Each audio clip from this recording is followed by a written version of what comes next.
জীবনে যতবারই বিপদে পড়েছি বা খারাপ সময়ের মধ্য দিয়ে গেছি, অনেকেই পাশে ছিল।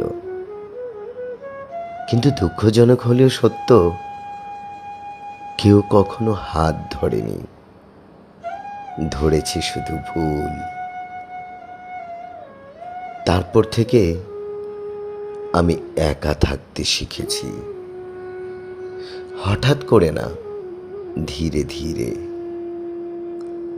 প্রথমে মানুষ কমেছে, তারপর কথা, তারপর আশা। শেষে শুধু আমি একা থেকে গেছি, নিজের সাথে একা।